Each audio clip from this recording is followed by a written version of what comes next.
In the name of the Global Partnership Network and the team at the University of Kassel, I welcome you to the first GPN Tea Time of 2025. Today we are launching the open access book Global Partnerships and Neocolonialism, a text that compiles academic reflections written during the first phase of the GPN network between 2022 and 2024. I am Carlos Mario Cano Restrepo, the e-learning coordinator from the GPN. Agam Siai, who is one of the editors of the book and wanted to moderate the session, falls sick and is not able to join us. From here, I wish him a complete recovery. Please remember that this event offers simultaneous translation to French, which you can find in the configuration from your Zoom account. Thanks to Karine and to Celia for their work as interpreters for this event. Also, thanks to our student assistants, Tope and Victoria, that are here, and Marie, that is also online from our GPN team. We will start with a round of 5 to 7 minutes from each one of our speakers, namely authors in the book. On this round, the authors will present their topic and its relation to the questions of global partnerships and neocolonialism. I'm very happy of being here, and I wish you all a fruitful session. There is some sound coming in between. I don't know. I hope now it's gone. And I would like to invite, first of all, to Jule Lumen from the University of Kassel. She has written a chapter that is called Neocolonialism Facilitated by the World Bank, a case study of the World Bank's involvement in the development of Guyana's oil and gas sector. Jule, welcome. I will move a bit because for the camera, so enjoy. Thanks.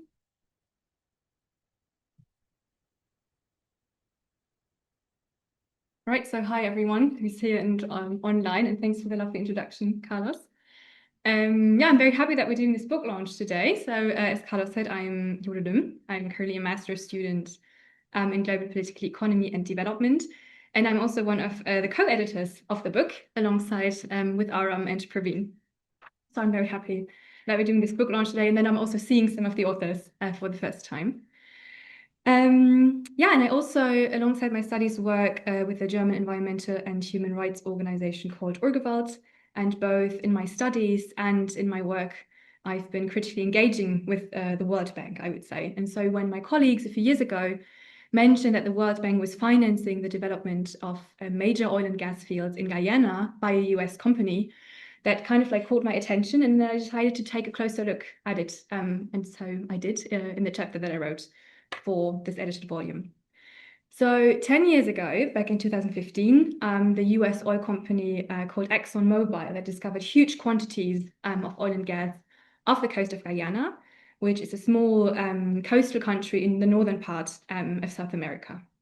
And then shortly after the oil discovery, the Guyanese government signed a contract with ExxonMobil and their co-venturers, which granted the country only 2% of royalties and freed ExxonMobil from paying any taxes. So I would say it's fair to say that it was a very profitable deal for ExxonMobil and a quite poor one for Guyana.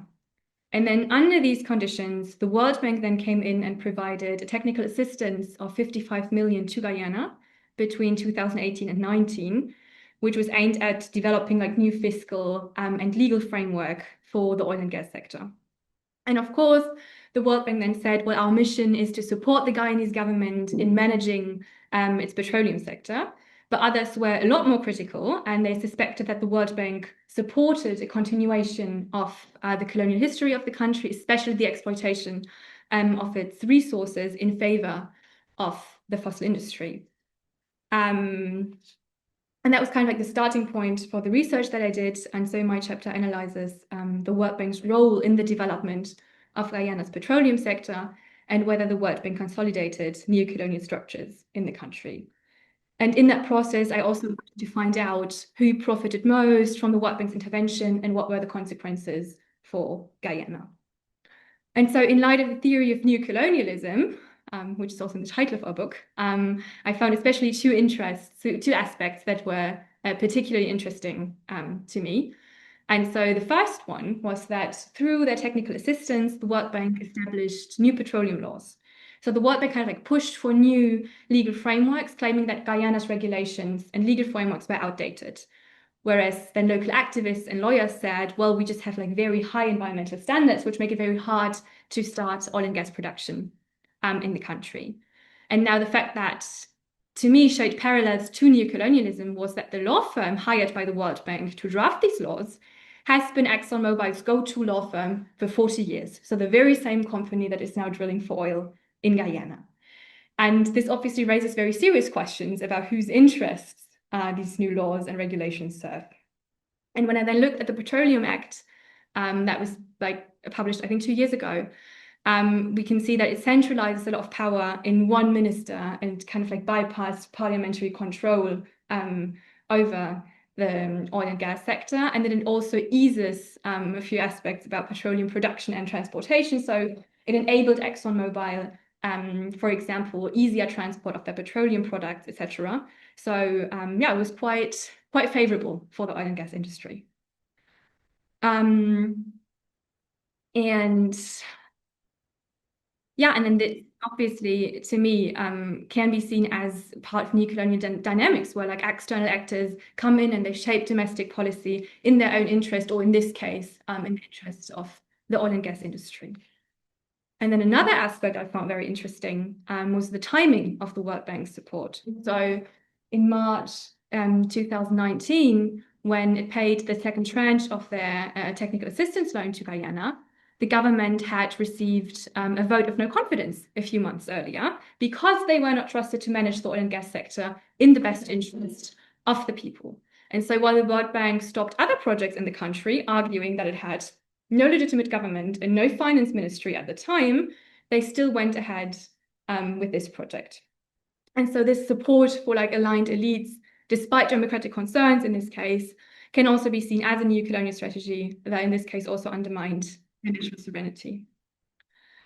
Yeah, and so by their technical assistance, the World Bank then kind of like paved the way for ExxonMobil to start oil production 3 months earlier than it was originally planned, and before a new government could be elected. And this was not only a record time for the development of an oil and gas field, but also was very convenient for ExxonMobil at the time because they struggled financially and were in a quite dire situation. And then obviously one possible reason that came to mind for the favorable actions of the World Bank for ExxonMobil was ExxonMobil's very influential position in the US. It's one of the biggest US oil and gas companies. And then, of course, the US significant influence also over the World Bank. But even though there is quite a lot of research about US hegemony within the World Bank, in this case, it was very hard to like find hard evidence of this like direct connection. What I did find, though, and what was the conclusion that I came to, is that both hiring a law firm that has been associated with ExxonMobil for 4 decades and moving forward with a government that had lost the public's trust can be seen as neocolonial. And also more broadly, that the World Bank's financial support has helped to develop an oil and gas sector whose structures in general, especially when we look at the relationship between Guyana and the oil and gas industry, shows features of neocolonialism.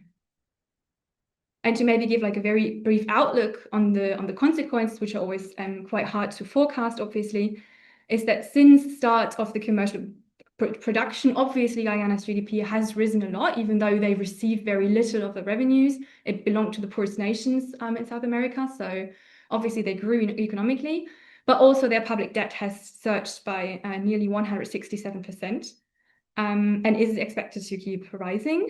And then there's obviously also the environmental and climate consequences of the project.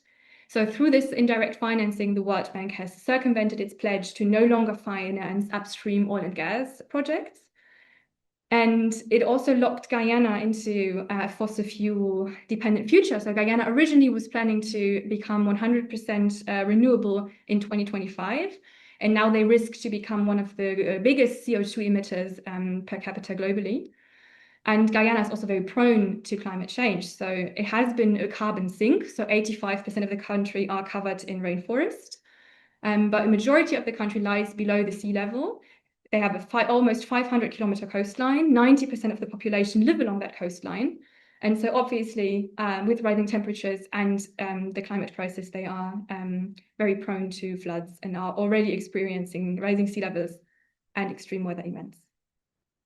So yeah, I would say my chapter is more a testament to what colonial structures can do than it's offering any solutions to how to establish good partnerships. But yeah, thanks for listening. And thanks for the introduction again, Carlos. Yeah, welcome. Thanks to you, Yule. Thanks. For this. Of course. Yeah, thank you very much, Yule. As I mentioned in the beginning, we will go with the presentations, and after we will go for the discussion part. So please keep your questions in your minds or write them in the paper, because I'm sure that after Yule's intervention, there are a lot of questions to be asked. Thanks again, Yule. Now let's go with our second speaker or author. I will invite Sally Matthews and Joshua Bell from Rhodes University. They wrote a chapter that has as title Fair Trade Certification of Commercial Farms, the case of South African wine farms. Sally and Joshua, thanks for joining us, and the floor is all yours.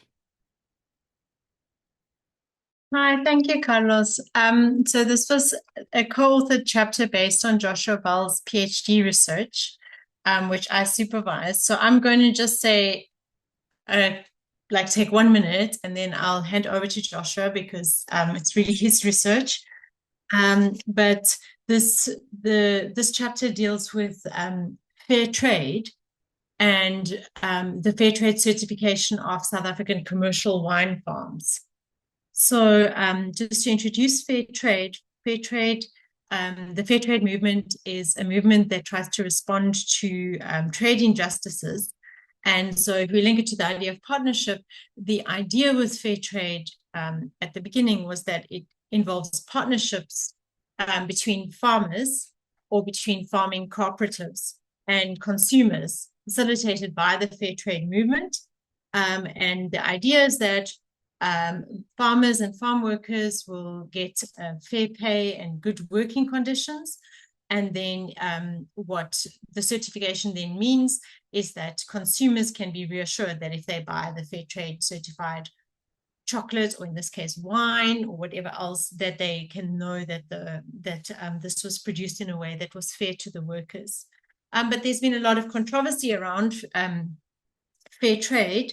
And one of the controversial decisions made by those involved in fair trade certification is the decision to allow South African large-scale commercial wine farmers to apply for and get certification so that their wine can be sold as fair trade wine.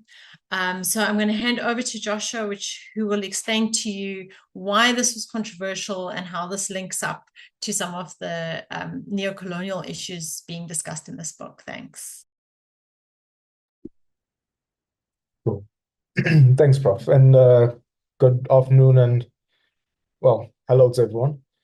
So, yeah, just following from that, when people pick up a bottle of South African fair trade wine in, say, a European shop or something like that, they more than likely feel that they're doing something good in terms of supporting decent wages, fair conditions, and maybe even contributing to social justice.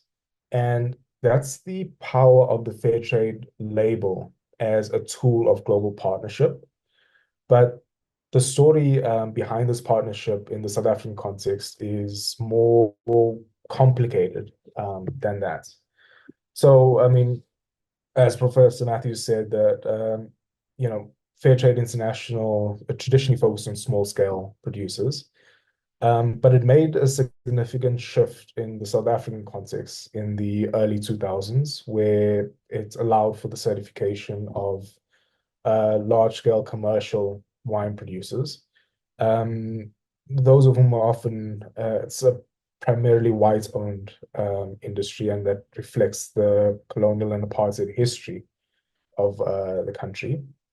But the rationale was that given the scarcity of small-scale wine producers and the dominance of these large-scale commercial producers, certifying these kinds of farms could improve conditions for marginalized Black and colored workers and actually align with national goals like Black economic empowerment. So for this research, as we outline in the chapter, we spoke to 30 farm workers across 5 fair trade certified farms in the Western Cape, which is the heart of the South African wine industry. So we spoke to workers alongside farm managers and other stakeholders. And what we found was that despite fair trade's promise of fair wages, safe working conditions, and work empowerment through mechanisms like the fair trade premium, which is something that is supposed to go directly to the workers, few workers actually were aware of the certification itself. And we found that workers reported no significant changes in their working and living conditions because the workers we spoke to lived on the farms in which they worked. For many workers, which is pesticides, indecent working conditions, and labor casualization. And many of these workers actually feared raising these concerns out of the threat of eviction from the farm. Eviction from the farm meaning eviction from their homes, which speaks to the history of paternalism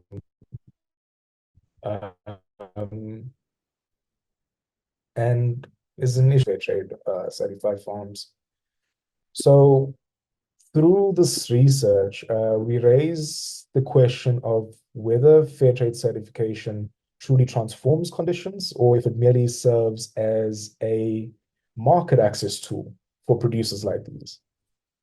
And in doing so, we argue that the certification being extended to these large-scale producers is actually inconsistent with the fair trade movement's original mission, which was to uplift marginalized producers. These are those types of producers. So ultimately, entry into this industry, while perhaps well-intentioned, for whatever that's worth, risks being co-opted as a superficial fix that masks ongoing exploitation without driving systemic change. Because actually transforming the South African wine industry in terms of its long-standing legacy of racialized and gendered inequality, that's something that requires broader social, economic, and political reforms beyond the scope of what a single certification can achieve. So what we've done with this chapter is critically examine how global partnerships like fair trade and its certification, can in the case of the South African wine industry and trade, while actually perpetuating the systemic exploitation that they claim to end. So yeah, that's what we've done with this chapter. Thanks.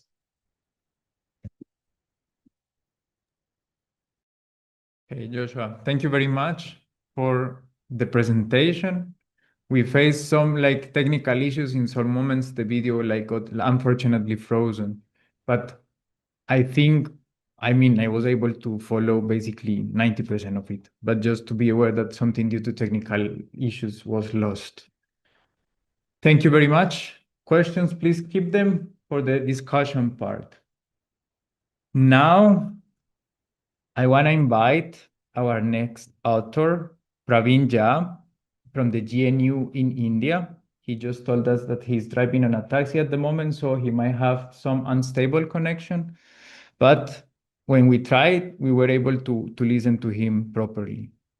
He wrote with Paris Jehos an article or a chapter that is called Prospects of Solidarity in the Era of Neocolonialism.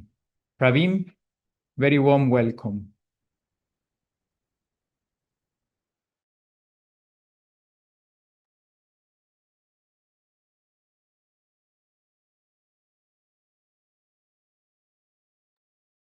Praveen, can you hear us? Because some minutes ago he could hear us, but maybe it changed already. Taxi, the taxi. Yeah, I guess that's the point. If he's on a taxi, tricky to listen to us at the moment. Can you hear me now, Carlos? Yes, we can hear you. Okay, great. Okay, so as you have already introduced the chapter, basically, there are two kinds of solidarities that we can envision and talk about. One is a global solidarity, and then the other is solidarities within the blocks called North and South, right? Now, what we have tried to argue is that the North is, of course, far more coherent than the South.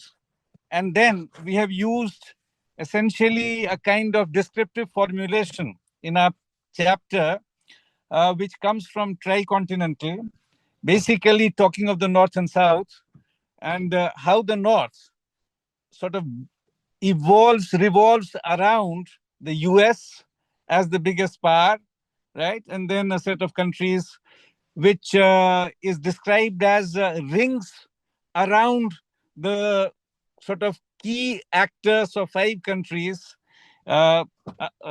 which constitute the first kind of ring within that block, right?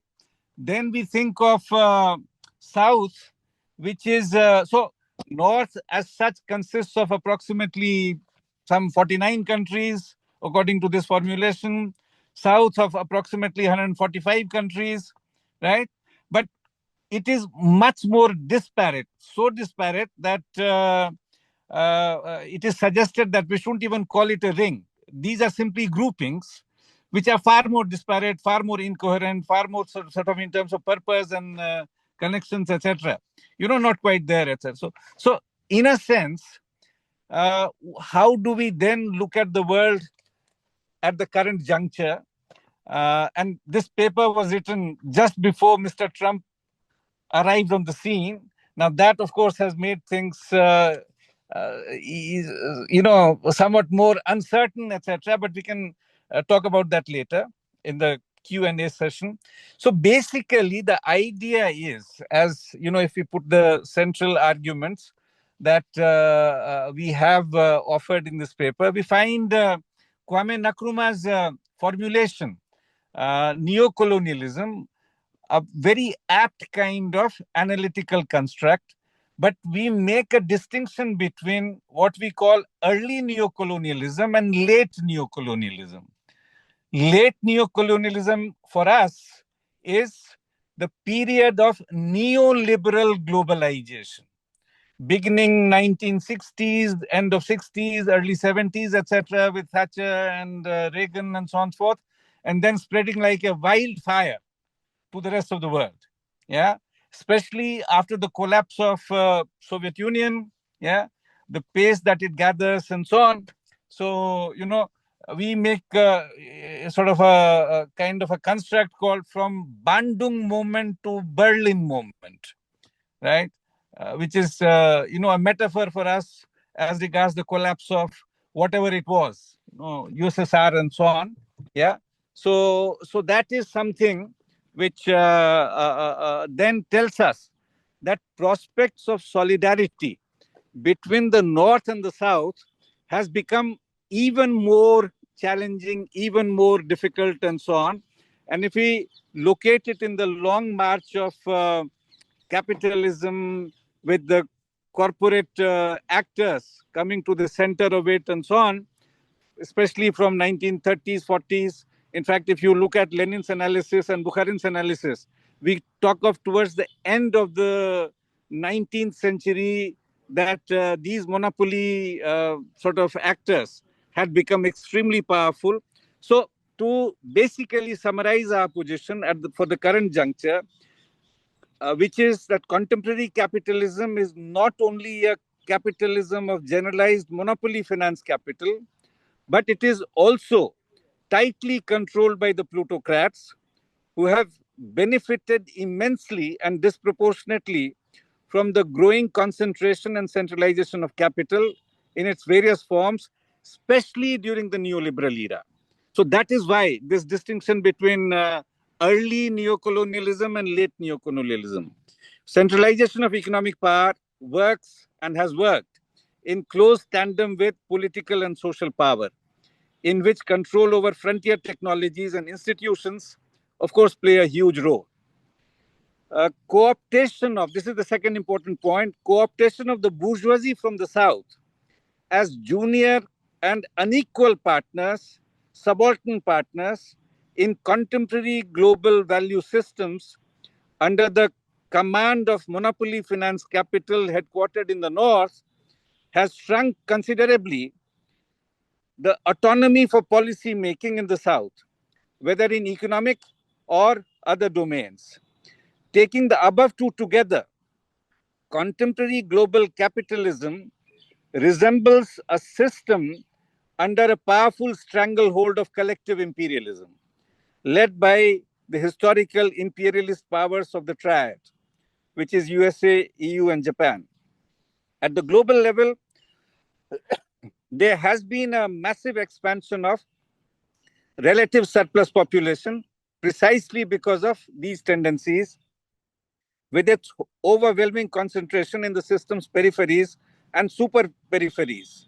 Most segments of contemporary labor reserves confront very serious crisis of social reproduction, which also has significant adverse implications for working people at large, including in the North. Emergence of China as a significant economic power and a competitor of the Triad, at least in some of the critical areas, with the considerable presence in the countries of the South, arguably has the potential to become an important countervailing force, something which Samir Amin started arguing some 15 years ago or so. However, current juncture is still a very uncertain and fluid terrain, as also very volatile and dangerous for humanity at large, with persistent military escalations by the North. Taking the world as a whole, we would argue that there is no dearth of isolated rebellions and struggles. In fact, there are millions of mutinies going on. However, these are extremely fragmented along multiple axes, and many of these get easily co-opted by those in power and get reduced to vehicles of what we call vehicles of micro-imperialism. It is an absolute imperative to find ways of working in close collaboration for all the progressive movements and struggles if incessant neoliberal warfare and imperialist assaults have to be confronted with reasonable success. So to conclude, essentially, the South, you can sort of identify some 3, 4, 5 emerging powers, not more than that, right? Out of 145 countries or so. But even these 3, 4, 5 powers, have serious confrontations with each other. So China and India is a case in point. So BRICS as a grouping, gets into very rough weather precisely because of that, right?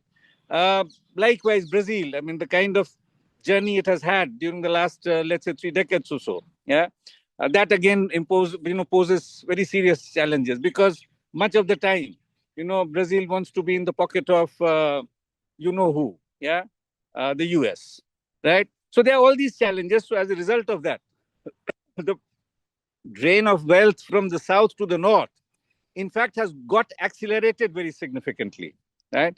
So the prospects of cooperation remain very uncertain, muted, contradictory, and we don't quite know whether South as a whole can, in the immediate foreseeable future, emerge as a significant bloc.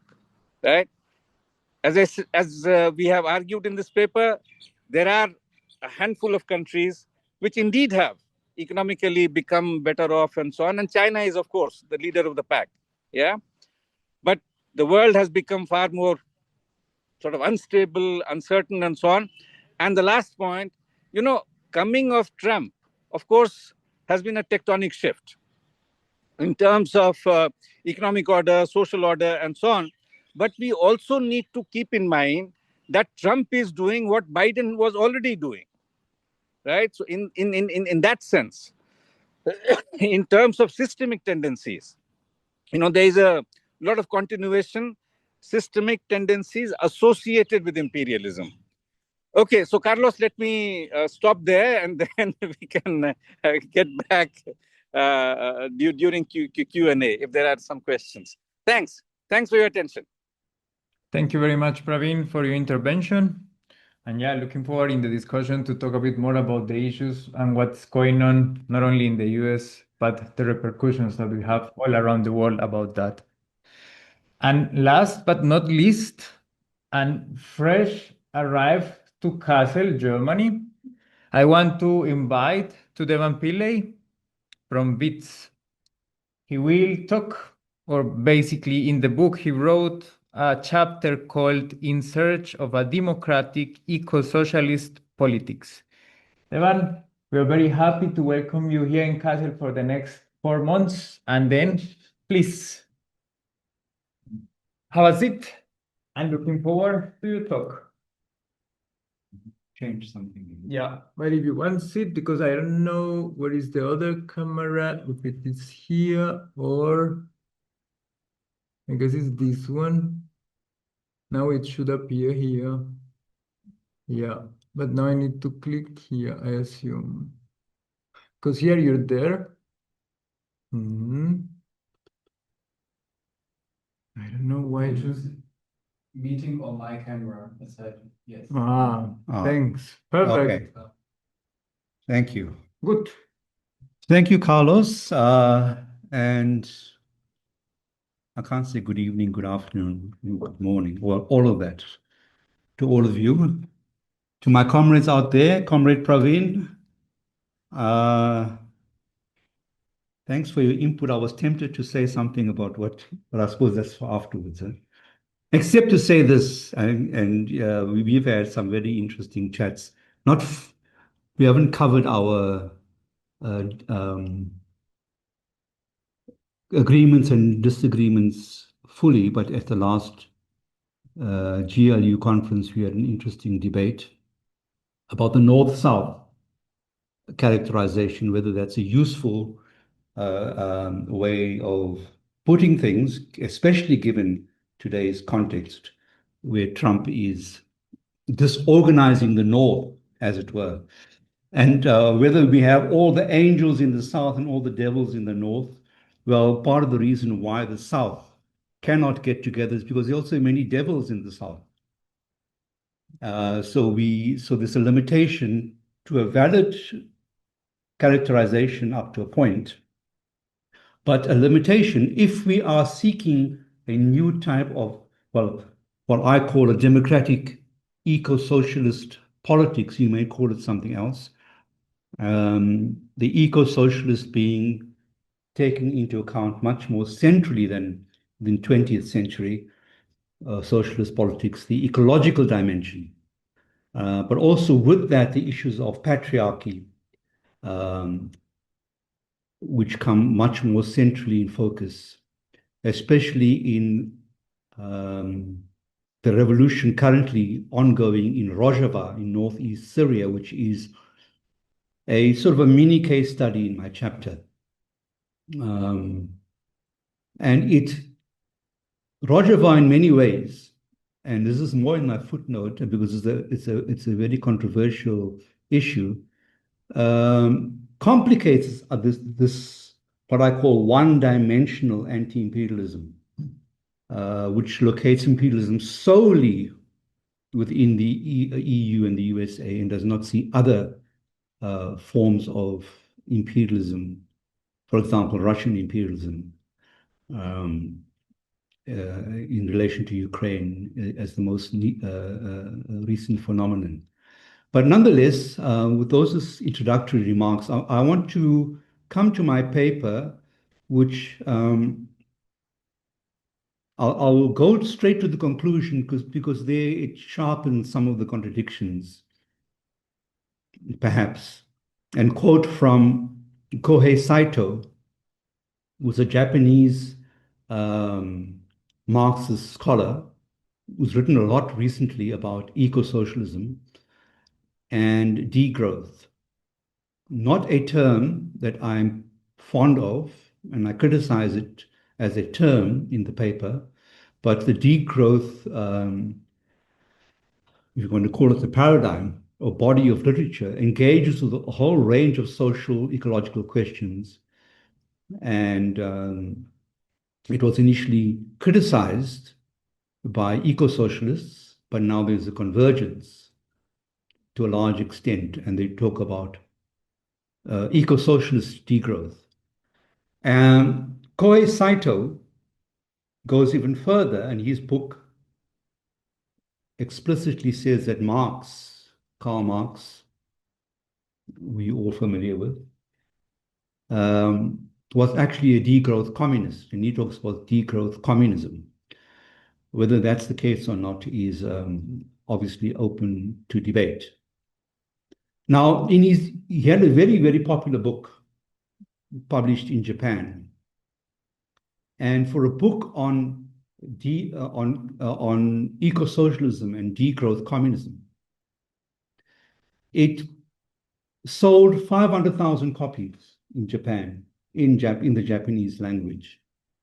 And its last year it was published as Slow Down, a Degrowth Manifesto. And in that book, in relation to this paper, I thought this was a cute quote of his. He says that the SDGs, we are all products of the SDGs, right? I think the whole GPN program is related to the SDGs, am I right? And you know what he says about the SDGs? The SDGs is the opiate of the masses, right? He argued that many governments and major industries have conformed to various aspects of these SDGs, yet these actions have been unable to stop climate change. So SDGs merely function as an alibi, or as Marxist, in Marxist sociology, you will get the notion of a legitimizing device, right? Which is what all dominant powers do, whether governments or global institutions. They have all these legitimizing discourses. So he says that it's most effective at allowing us to avert our eyes from the danger right in front of us. So his is a very provocative intervention into global public discourse. It's also provocative even within the context of the eco-socialist and degrowth debates. Now, you can adopt that approach, and I think it's good to be provocative so that we don't become too comfortable in our SDGs. But if we don't embrace the SDGs, we won't get any funding, right? Okay, I shouldn't go there. That's very, very, very controversial. Anyway, by contrast, now we have Thomas Isaac, and is Comrade Praveen still there? He's probably left. Okay, so I can't. Thomas Isaac used to be the finance minister of the state of Kerala, which is a subnational state in India, run intermittently by a coalition of the left bloc dominated by the Communist Party of India, Marxist. Since the 1950s, the world's only regularly elected Communist Party in power Now, the subnational states in Kerala is what the population size of South Africa. It's a significant entity within India, but of course, in the context of India's population, it's still very small. Now, so here we have the Communist Party in a recent assessment of the achievements of Kerala. They actually use the SDGs as a benchmark to measure the achievements of this subnational state. So you can be pragmatic and work with the SDGs as we do in the GPN, but without keeping our eyes closed to its deficiencies.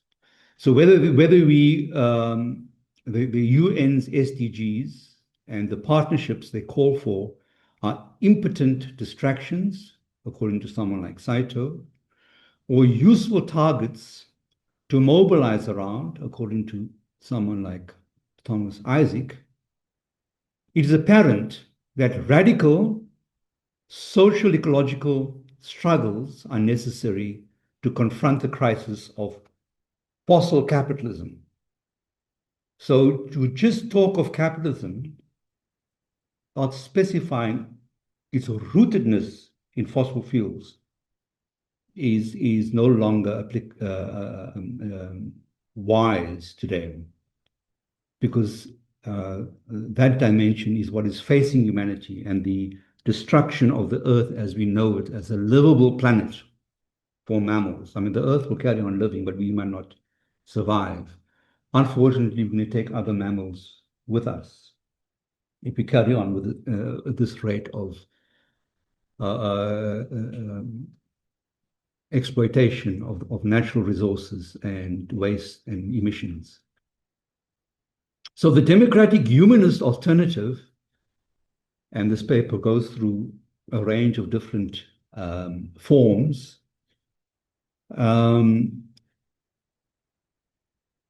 the most recent being a resurgence of struggles in different parts of the world, social ecological struggles, with a strong feminist component. The pragmatic idealist or real utopian framing of someone like Eric Olin Wright, a Marxist sociologist, who places short to medium-term tactical goals within the context of a longer-term idealist vision, what Antonio Gramsci called a war of position. However, the failures, and this is the challenge we're currently facing, and this paper tries to address some of that without, well, it's suggestive more than going fully into it, but it's counterposing this dilemma we are facing as a global left-wing movement, if we want to call it that, where all our struggles and energies, because of the failures of the 20th century, which was characterized by guerrilla movements, anti-capitalist revolutions, armed resistance, coming into power but behaving in the same way as the oppressors, not completely, but in some substantial ways, male-dominated, patriarchal, violent oppression of opposition, etc., has characterized many revolutions, unfortunately, and delegitimized socialism, whether in the Soviet Union with its highly repressive, bureaucratic version of socialism, or what others would call state capitalism, or China, which calls itself socialist with Chinese characteristics, but it's more state capitalism. I think Praveen and I agree on that characterization. I think, but China necessarily is actually a very interesting, different category, a much more complex phenomenon. And many of us are sympathetic to China now because of Trump. Right, I'm sorry, how many minutes do I have left? Have I gone over? 1 or 2. 1 or 2. Now we face this dilemma where left-wing movements throughout the world have been struggling within democratic contexts, like in Kerala, taken power and not always delivering on what they promised, but there are cases where there have been some progress. So Kerala is one example of a multi-party electoral democracy where the left has continuously come into power, been voted in and voted out. In Latin America, we find a range of new left-wing governments coming into power through the democratic process, but still being subject to the compromises inherent in that and being in the backyard of a very strong imperial power, which is the USA. And many of them being voted out of power, like in Brazil, as Praveen mentioned earlier. And then you have two examples of revolutionary ruptures. The one in Chiapas in Mexico with the Zapatistas, which is also an armed resistance movement, but they substantially, in a peaceful manner, have taken over power in that particular area of Mexico and continue to rule in that space. And then the revolution in Rojava in northern Syria, northeastern Syria. I don't know how many of you have heard of Rojava.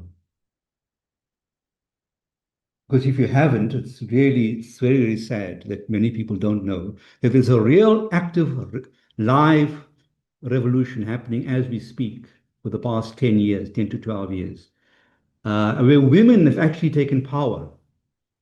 They have their own army working with men. All institutions are governed 50-50 men and women. But many people don't know about it. And in Kassel, you should, because there are solidarity groups in Kassel for Rojava. But it's not just you. Even Maun University, when I mentioned this, say, what's Rojava? Oh, doesn't the USA support them? That's it. You stop the discussion. It's an imperialist project. But it's a much more complex geopolitical situation because both Russia and the USA have offered some support because of ISIS. They're fighting ISIS, and they defeated ISIS, which is the fundamentalist group in that part of the world. So that complex geopolitical scenario has meant many people in the Western left have said, no, that's an imperialist project. I see the USA is assisting them. There can't be a proper revolution. So it's that myopic, one-dimensional anti-imperialism that this paper questions very strongly, that we have to have we have to think not only on the north-south axis, but also the capital labor axis. So it goes both ways. And you ignore the capital labor axis, you ignore a range of struggles where corporations feature strongly, but also the working class in all its different, broadly defined in all its different forms. And solidarity of a global working class, which is what Karl Marx spoke about. And a third world nationalism, which pretends to be Marxist, misses that because there's an overwhelming focus on the North-South only. I'm not saying it's not important, but it is very, very limiting. Okay, let me stop there. Thank you. Okay, thanks.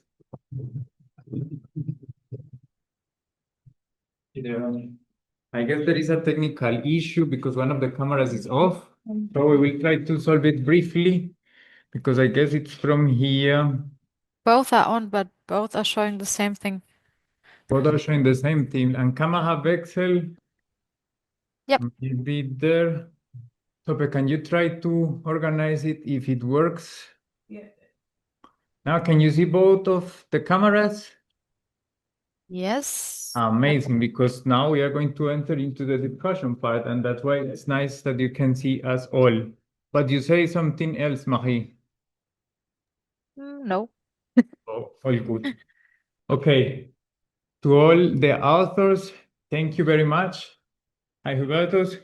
Yeah, I would invite now to our audience here and online in the Zoom, if you have any questions or comments that you would like to do as of the moment. And especially encouraging if you have questions for Julie, let's address them first because Yule might need to leave a bit earlier. I know you still have some minutes, but for us to be sure that you can answer the questions if there are some for you. So I will open the floor for people here and also in Zoom. Tope, if there is someone in Zoom, you let us know. We can collect the first 3 questions and then we make on rounds. Does someone have any question or comment? One? Someone else? Okay, I will add myself on the list. 2? Do we have someone in Zoom? Tope. No, in the chat. Okay. So let's start from now. Yeah.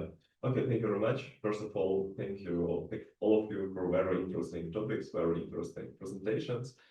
I have the following question. It's more practical question. Like, there are a lot of really good, like socialist green governments all over the world. There are a lot of organizations which are trying to do something in one. Stop, please. The translators can't hear you. You're too far away. Could you please, I know it's a bit uncomfortable, but could you come here because here is the mic. Okay. Thanks, Marie, for the hint. Mhm. I don't know why, but at least we're sure that here he can talk and he can be. Okay, let's do it. Yeah, so there are a lot of different governments which are directed like into the some kind of green policy or some kind of left policy, which are socialists, which are left. But my question is the following: do we need to create some kind of a joint body which will coordinate the direction, the action, the common action of such kind of governments? And do we need to, like, as academic circle, to take some steps in this direction? Yeah, like, and also not only to coordinate the actions of the governments which already exist, but also to promote the forces which are on the way to the political struggles. Thank you very much. Okay. If I got it correctly, it's addressed to all the authors, not Yes. to someone in particular. For all of you, yeah. Okay, thank you very much. And I will add my question. And this first one, I want to address it specifically to Yule. Thank you very much for the case that you address. I just want to ask if there is any alternative there, in the sense of what can civil society do there, because it was very clear the role of ExxonMobil, it was very clear how they move with the government, according to what you explained, but of course the time was very short. But I would like to ask you if in what you found there is any alternative or any possibility from the civil society. But let's go first then with the first question. Does someone want to start, whether here or in Zoom?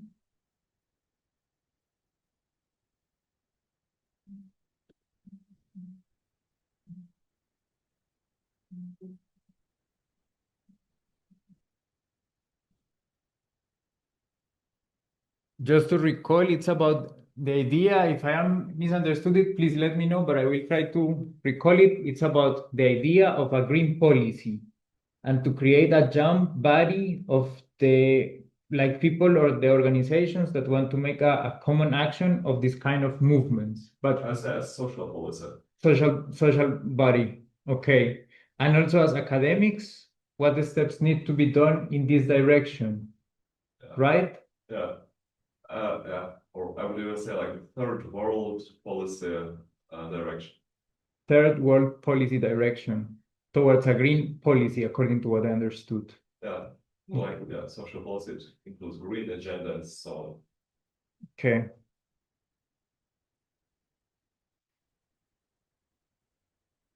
It's difficult for me to grasp it fully. Should I try and say something? Yes, of course.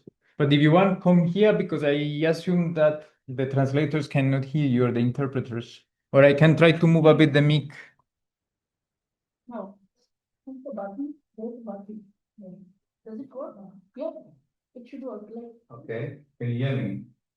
Translators? Well, as a con, I will try to see if it is working here. No, Celia, the translators Can you can't hear now? understand. Can you hear now? Yeah. Okay. Oder, Celia? Yeah. Yes. Thanks Not a lot. clearly. Not But clear? clearly. We give it a try. Okay. I just want to say something quickly because I spoke too long earlier. Just on, first of all, if I understand you correctly, a coherent third world response to the global ecological crisis, the green policy response, right? That's more or less what you're inquiring about. My understanding, looking at what's happening in the global south, is that there's increasing awareness about the ecological challenge. So, for example, there's a group based in the Philippines, Thailand, and India called Focus on the Global South, led by Walden Bello, a Filipino economist. And I've noticed, for example, just as an example, the shifting of the thinking when they started 30 years ago, where they had hardly anything to say about ecology, and now that's become a much more central issue. And they're quite influential in Asia as a group. Composed also of academics. I think he's also an academic. So there's a lot that academics can do to influence thinking around these issues and engaging with social movements. For example, I am very much part of worker education with the Global Labour University, and talking about these issues and increasing awareness within the labour movement around the world. And we have courses that involve trade unions from all parts of the world about social and ecological issues. It's a central theme in our programs. So those are the things we can certainly carry on doing to bring about this increased awareness. And of course, engaging with policy responses. I'm part of another network, the Global People's Platform. And we just had a meeting in Thailand. And there we engage in activist research. One of my colleagues, Edila Shafar, I don't know if you know her, she's got an office here. She runs the Global Labour University online program that reaches thousands of unionists, trade unionists, where they also engage in a Paulo-Freirean methodology, work education, where you take what you've learned and actively engage within your networks around a range of issues, ecological issues being one, but a whole range of other type of social issues. And in that, and with her, we were in Thailand, where we are part of a project that's engaged in activist research. One practical example, one case study is in Trinidad and Tobago, where they are currently producing, with our assistance, a policy around the just transition, but a truly just transition around energy in Trinidad and Tobago. And we've got a very vibrant trade unionist who's part of our group, and they take the knowledge that we collectively produce into their struggles, and they've just been part of an election campaign. It's just a very practical example. In coalition with the dominant party, and they just won 2 Labour seats. So that's very real practical politics, right? So yeah, I think that's the role that academics. I don't quite see myself as an academic in the narrow sense of the word, because I used to be an activist and party activist and a trade unionist. But we do have a role to play, not just in an ivory tower. I don't know if that addresses your question. Yeah, partly. Pardon. That someone else want to add any other point for this first question on Zoom? Praveen, Joshua? Okay, no reactions from here, then I would suggest let's continue with the second question, Julia. Yeah, so if I understand correctly, it's your question whether there is like local activism against the project. So yes, there is, like, especially in the beginning, there was like one environmental lawyer who was like very vocal against the project, and she has in former days worked at British Petroleum, so she knows like the fossil industry very well, and she came from Guyana and then she moved back and Sorry, Jule. It's a little bit too quick and the connection is too bad, Sorry. so I'm going to lean towards the microphone then. Is that better? yeah, Silas, just try. Okay, thanks. Sorry for speaking so quickly. So yes, there is local activism against the oil and gas exploration. So especially in the beginning, when ExxonMobil explored for oil and the contract was signed between Exxon and Guyana, there were environmental activists, especially one environmental lawyer who has been very active against the project, but she also faced a lot of threats and repercussions. So yeah, that obviously made her work a lot harder. And out of experience from like other like oil and gas projects, once companies have signed contracts with the government and once they started drilling, it's very hard to stop projects. So at the moment, there are lawyers who sue Exxon over specific details in the contract, for example, that in case of an environmental catastrophe or an oil spill, it's Guyana who has to pay for cleaning up the oil spill, for example. Like over things like that, they still try to sue Exxon and like ameliorate the contract. But yeah, it's kind of hard to stop it once it has started. But as far as I know, there are still activists campaigning against it, and especially campaigning against new oil and gas projects in the region, because it's quite big, and obviously in some parts they have started drilling, but in others they are still exploring for new oil and gas projects. So yeah, but it's quite hard work. Thanks. Okay, is there any question in the chat topic? No. Not until now. Is there any other question here in the room? Go for it. Kind of. Okay, let's start first here and then here. Thank you very much for the presentation. I think it was very, very interesting case studies and examples and thoughts on the different movements.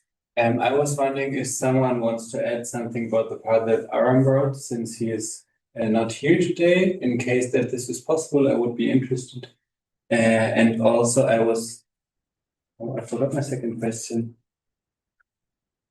And as I was wondering about the theoretical framework of neocolonialism, because I'm not too familiar with it, if someone wanted to explain a bit how you frame it in the book, how you use this term. We had already this framework of old and new neocolonialism. Would that be something that everyone agrees upon, or is there also discussion within the group of your book?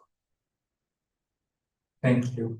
And second, So I mean, yeah, please, because we have facing the issue of the signal.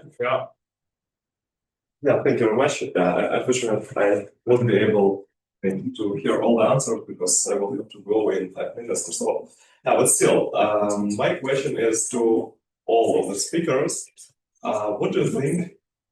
What shall civil society do in this context? Shall civil society demand that control over these resources will be given to some kind of common joint international body, which will, because like resources from all of the earth belong to all people from the earth, like no matter from which country do they come from? Or do you think that it's just an obligation of the states and the international society is not allowed to I don't know, interact with this topic? Thank you. So let's go to the first one, and it's regarding Aham's part. I am not sure if someone could say some words about that. Yeah, I can, but it would be great if you could answer another question first, and I can take another look at it, and then I can also say a few words about orange pick, if that's fine. Okay, thank you very much, Julia. Thanks for that. So let's go to the second one that was related with the theoretical framework of neocolonialism. If some of you would like to say some words about how do you frame it or how do you understand it?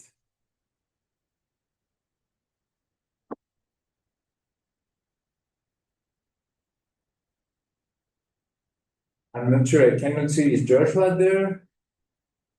Is Sally? I am here. Matthews had to step away for a moment. Sorry, just to understand the question, was that in terms of how neocolonialism is shaped in terms of our chapters? I understood it more like the theoretical framework as such, right? How do you deal with that as a, I would say, theoretical approach or concept or overarching? Like, is there part of a definition within the book where you try to agree on how do we try to define neocolonialism, or was it not important to have this? It would also be an answer. I was only wondering how you dealt with the concept, since I'm not so familiar with it. Yeah, look, I mean, if I had to, just speaking in terms of my Professor Matthews and I's chapter. Joshua, sorry yeah. to interrupt. Cool. We are lacking translation right now. Celia, Karine, could one of you continue? Now I hear both of you, so maybe. Okay, Celia stopping, Karine takes it. Okay, thanks. Sorry, Joshua, go on ahead. Sure. So I mean, in terms of neocolonialism, it's, in the context of Professor Matthews and our work, it's just looking at how things have been continued from, I mean, in the South African context, we have gone from colonialism to apartheid. And there was a time where you had, sanctions against trade with South Africa, and essentially looking at now that we are in a post-apartheid democracy, what has continued and what has changed.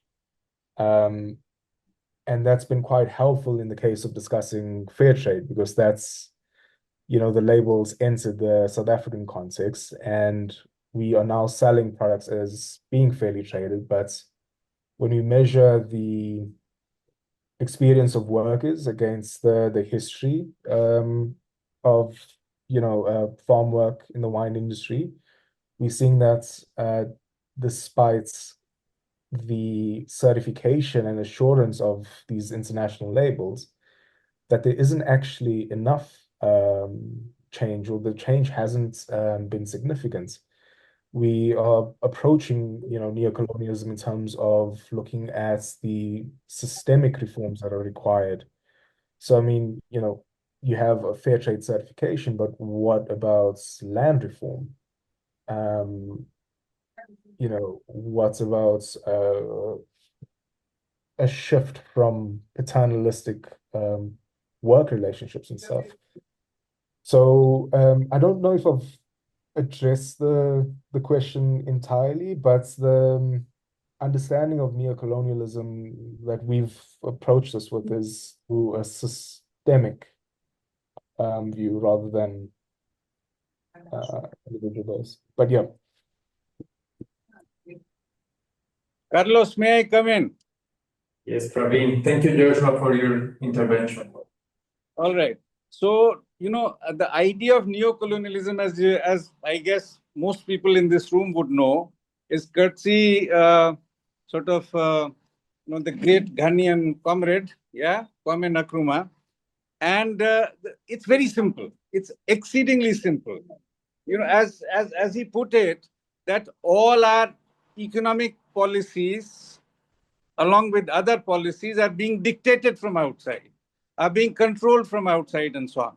So essentially, the economic and other kind of structural correlates within the countries of the South are so much controlled, interfered with, etc., from the north. So that is the basic idea. Now, there are multiple models of neocolonialism and so on. Okay, so there are super peripheries, there are peripheries and so on. And basically, what we have done in our work is to make a distinction between early neocolonialism, when you have acquired your political freedom, and late colonialism, when you are under the thumb of neoliberal global capitalism, right? So these are two analytically very distinct stages. You really have to, so, early neocolonialism would be something which sort of gives you a little more space, a little more freedom, little more autonomy, as Samir Amin would talk about the Bandung Initiative and so on and so forth, right? So I think that is how one needs to view this in terms of a distinction and evolution, etc. But as we have varieties of capitalism, we have varieties of neocolonialism, we have varieties of imperialism and so on. So Global South, for instance, as I said earlier, it is an exceedingly disparate kind of construct, but there is something which combines all of them, connects all of them, which is that it's not a geographic construct, it's a geopolitical construct, where you want to get freedom from domination of sort of countries, corporate power, etc., basically serving the interests of the North, right? So, but then within that, you have a whole range of possibilities and so on. Okay, so let me not take too much more time. If there is any specific question to me, I may please take that right now, because I'll have to, get out of this conversation now. I'm in a different location. I'm not in Delhi. I've come to some other university, and my hosts are waiting for me. Okay. Does someone have any question for Praveen here in the room? And in the chat topic, if there's any question. Okay. So Praveen, taking into account that you need to leave, I want to Yes, please. And yeah, we'll see. I'll see you next month. I'll be there on the 2nd of June. Okay, Praveen, I'll ask you many questions when you are here. Sure. I mean, likewise, I have 20,000 questions for you, Devan, when we are together. All right. Okay. Okay. Praveen. All right. Okay. Bye-bye. Bye. Yeah. Does someone want to add something else to this question regarding the understanding of neocolonialism in your articles? Yeah, this one. Okay. I mean, I think if the question is answered, then okay, perfect. So let's go then. But there is like an entire chapter in the introduction where we explain the points of neocolonialism that we've used, and it's open access, so you can just read it if you like. Which give us towards the second, namely the first question that was Ahan's chapter. I know, Yule, if you could say some words about it. Yeah. Thanks. So I hope you can hear me if I need to watch my microphone. So Aram's chapter is called Partnership Instead of Colonialism, the Origins and Colonial Elements of Development Cooperation. And so Aram kind of like from the origins of the concept of development in like biology and evolutionary theory, development became like the dominant interpretative frame for the explanation of global inequality and social change in like the second half of the 20th century, and also the basis then for development cooperation. But in literature and in academia, this frame has been hegemonic for many decades, but now it's like increasingly being criticized as colonial. And Aram in his chapter kind of like investigates this claim of the colonial origins of development and development cooperation. And he then starts by exploring the origins of development cooperation in a very famous speech by US President Truman in 1949, who addresses also the historical context of the Cold War and decolonial ambitions. And then he tries to identify continuities and discontinuities that can still be found in development cooperation today. And he also looks at the SDGs and analyzes whether they have colonial elements or not. Yeah, and then he also concludes with reflections on how we maybe can overcome the colonial elements and decolonize development cooperation. Yeah. They're not so controversial to criticize the SDGs, I think. Thanks, Julia. There was a third question from the person who just left the room, and it's regarding to whom belong the resources and yeah, what to do with them and how we talk about them. Can you recall the question, or do I need to rephrase it from the person who just left? Also for Joshua that is there, it was related the point of the role of civil society again regarding the control over the resources. I assume that when he said resources, he was saying natural resources, so to say. That's my assumption, of course. If we leave it as an obligation for the states to take care of them, or if civil society needs to take ownership of them. That's kind of my interpretation of his words. Yeah, we have. Can I slightly reinterpret that question? Of course. Well, I don't think it's confined to civil society in the nation state. It's a very interesting philosophical question, something I actually have thought about since a very young age. Why do countries like Saudi Arabia, where the oil is, why do only those people get super ultra rich? Just because they happen to be in that geographical space, right? And they're so rich they know what to do with the money, buying football clubs. When people are starving in the world. So it's an interesting question, both in terms of who benefits from particular mineral wealth, resources, and also what do we do about the exploitation and the harm caused by the exploitation of those resources, and whose responsibility is it? Is it the nation state, or is it the global community? That's what I think it's a valid question to ask, but it's a very difficult one because nation states have armies and they have brutal force, and it'll prevent you from coming in. Donald Trump is just saying climate change is a hoax, and he's got lots of weapons to prevent you from coming and saying anything else in his country, for example. So, but it's nonetheless a very important question to pose, and certainly the global Paris agreements, etc., as weak as they are trying to raise that question, that it's a responsibility of the global community in terms of the impacts of the exploitation of the resources on the planet.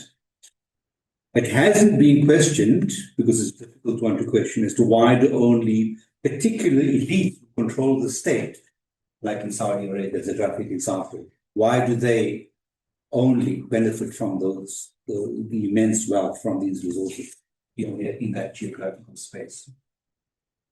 Thanks, Dema. Julia, something to add? I mean, not really. Thanks for the answer. I mean, it's a very difficult question, I would say, and not even like the question of, okay, in some nation states, in their territory, there's an abundance of natural resources, and then there's others they're not. And how is that fair that then some profit and others don't? But even within the nation states, there's like a huge disparity, like there's some people profiting and then others are not at all. And how is that fair? So I feel it's a question also of class then within the concept of nation state. But it's a quite difficult one to answer. Thanks. Bertha, do you have something to add? Sorry. Go, Marie. Carlos? Yes. We would need the speakers to speak into the microphones, please.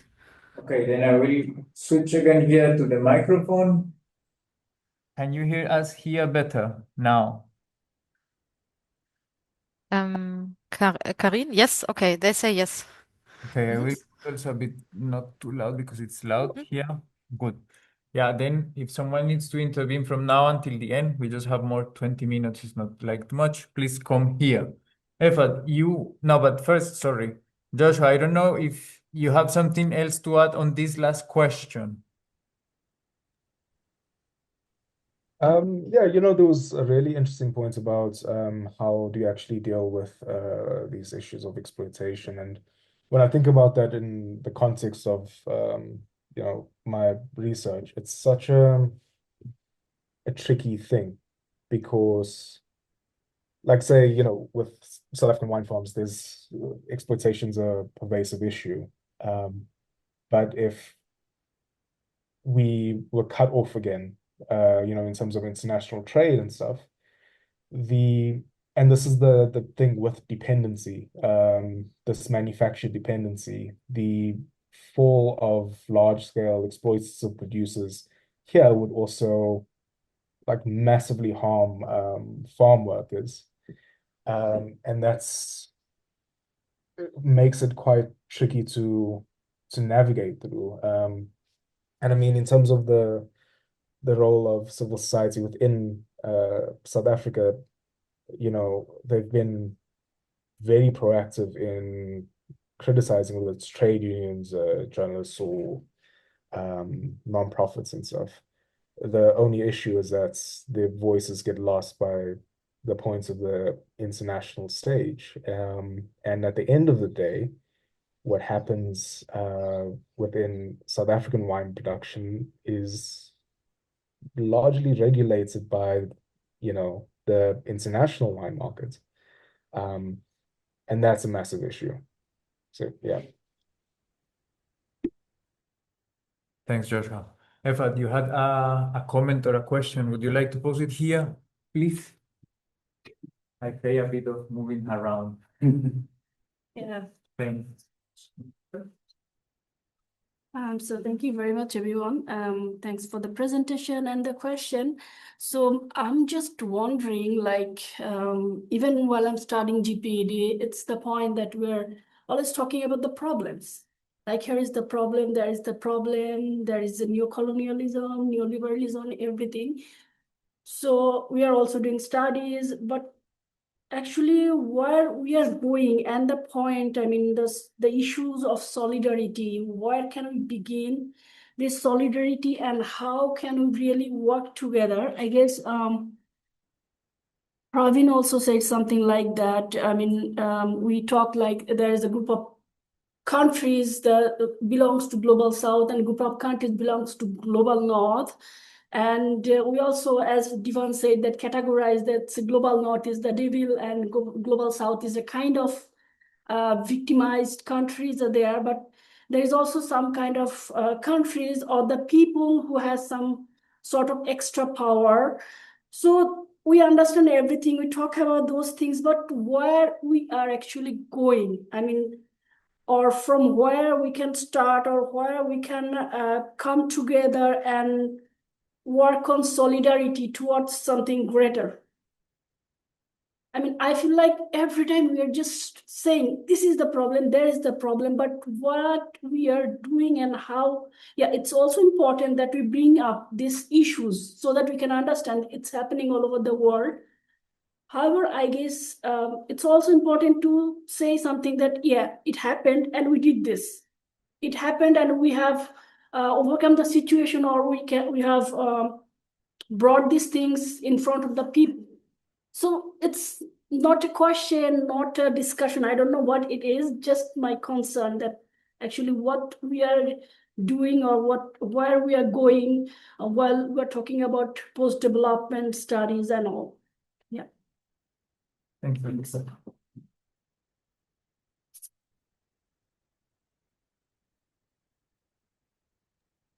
Carlos, Yes. we see now 2 times the same camera.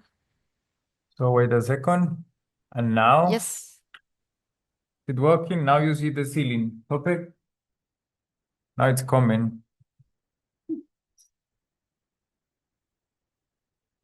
Now better? Yep. Good. Thanks. Eva, thank you very much for the comment. I have a response, but I've spoken. No, go ahead, Devon. Now, I understand the concern, but you just have to, I'm afraid, study a little bit more because there's a history of resistance. Devin, could you please come to the front? I forgot to tell him sorry. Thanks. Thanks, Devin.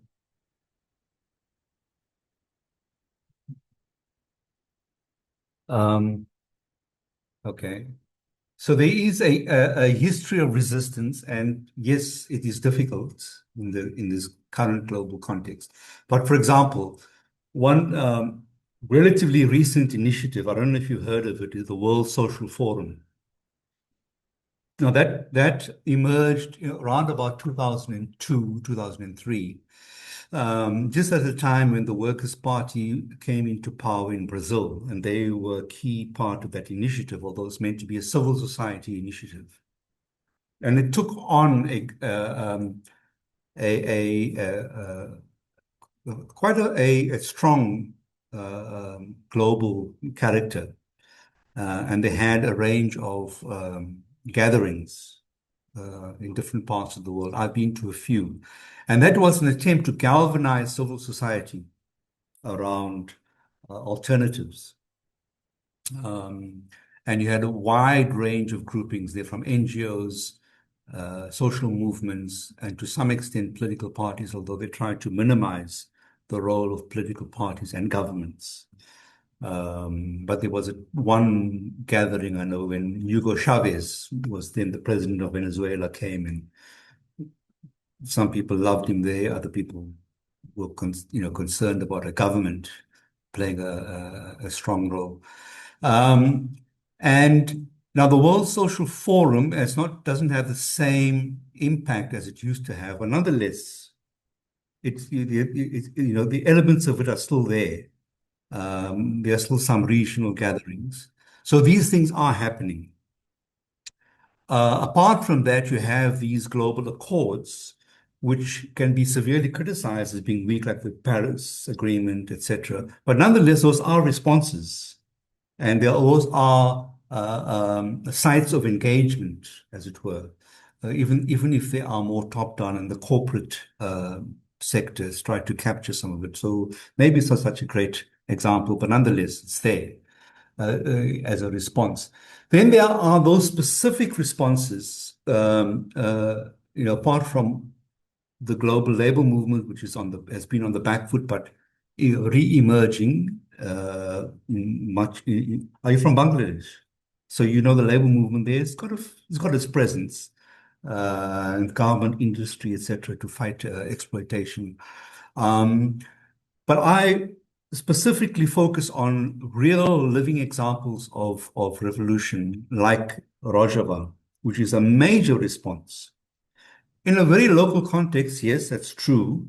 It's got a population of around 5 to 6 million in northeastern Syria, currently engaging with the new Syrian government for space to continue to breathe under continuous threat from Turkey, who want to annihilate them. Turkey works in an undercover manner with ISIS. But it's a brilliant example of a real bottom-up revolution happening in a part of the world that we can learn a lot from. Now, it may be defeated. Turkey and Trump has got no interest in that revolution, and they're only there because ISIS, there are detention camps for ISIS that they're trying to maintain. But it's a real living example, a very, very inspiring example, which I urge everyone to study. I'm running a course that starts tomorrow where I'm going to be talking a bit more about this. But where they're trying to construct a new society from its foundations. Now, it's a combination of bottom-up and top-down because it's a transition. Similarly, the Zapatistas in Mexico, but the success of the Zapatistas, well, I'm not as up to date on that. But there are these inspiring examples of resistance, which we should grasp and even if they fail, grasp and learn lessons from, to inspire us in our own local contexts, to do something different, and to innovate social movement responses. I think we all should be very wary of political parties and governmental top-down measures, but I'm agnostic regarding that. Like in Kerala, it's a government, a democratic government working with civil society, and in that context, it works. In the Rojava case, they don't believe in a state, so they actively try to construct a different reality, right? A bottom-up reality without a state, within the context of a national state. So it's a very interesting example. So don't be full of despair. Aram knows that I don't like the concept of post-development. I think it's a postmodernist construction. But nonetheless, development is still there, but it's what kind of development? Anyway, come to my class. Thanks, Evan. I guess Julia needs to leave. No, Julia, don't be sorry because you already mentioned to us that you need to leave. Do you have any final words, Julia, or like that? I guess like that, right? Okay. Joshua, do you have any comment regarding the last intervention?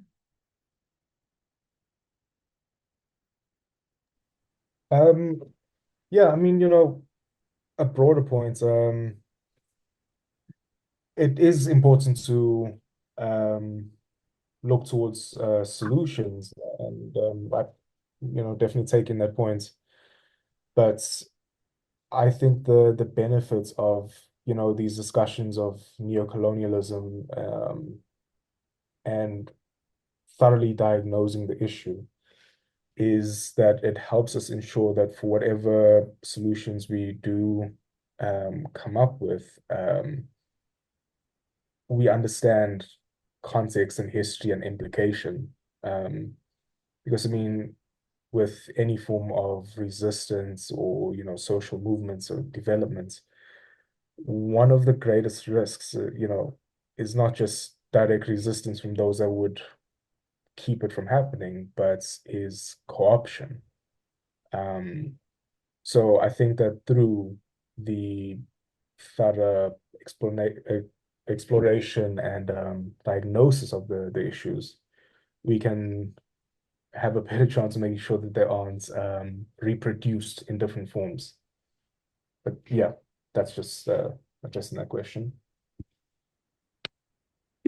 Thanks for it.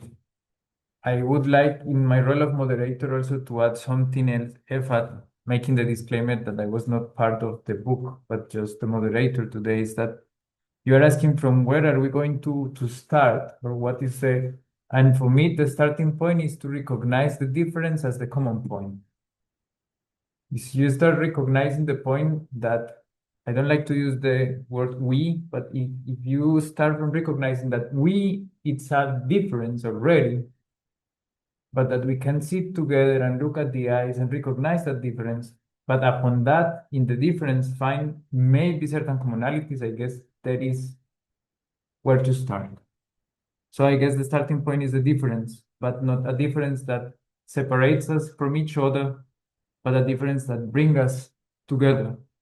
Not a difference that makes us look out, away, but a difference that conveys the idea of, okay, it's there, let's sit together, let's have a coffee, let's talk. I think that's one point I wanted to add. I would open for a very last round in case of someone has any other last comment or last words. Does someone want to add something like a comment or a question or something else, whether here or in our Zoom? Yes, please, but I kindly ask you to come here because of the microphone, because as we have simultaneous translation, we need to do it in that way. Thank you. I thought I would speak louder, but yeah. I trust you can do it, but just for the translators and interpreters that are there. Thank you. Yeah. Firstly, thank you for the presentations. And one thing that resonated with me was when you were, bringing the different papers that were coming in, I sort of sort of resonates with contested sustainability. I think it's work by Stefano Ponti, which unpacks how, partnerships have sort of sustainable partnerships have sort of failed to deliver the promises that they think they want to deliver. And also coming back to what you're saying, maybe the starting point for us to maybe find solutions as to, imagine the knowledge that we have, but the solutions are still far from being realized. So I think the next thing was then to maybe put the works that you're doing and then try to unpack it with decolonization and maybe the delinking debates and as to how maybe we can churn or at least carve a way forward from rather than just to unpack the challenges that we're having, but also see or at least find a way or at least find the differences that are being capitalized maybe by the power centers and the differences that are also pushing those who are vulnerable to try and maybe forge relationships with the power centers, and at the end they're being exploited. So what we want then is maybe try to put this with a conversation with this decolonization and maybe the delinking and seeing how practicable or at least actionable it is, and with that going forward. Yeah, I think in short it's just a comment. Okay. Yeah, thank you. Thank you very much. Is there something in the chat, Tope? Any comment? No? Okay. Okay. Good. Then, I guess, wait a second.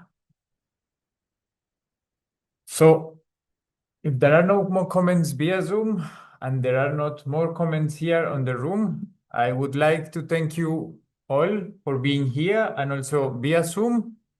I also want to thank the interpreters for their work. I also want to thank our student assistants, and yeah, thanks for this first tea time of the year. Marie, also thanks for your support. And yeah, I would say with these words, we finish our first GPN tea time of 2025. And until next time. Okay, thank you very much.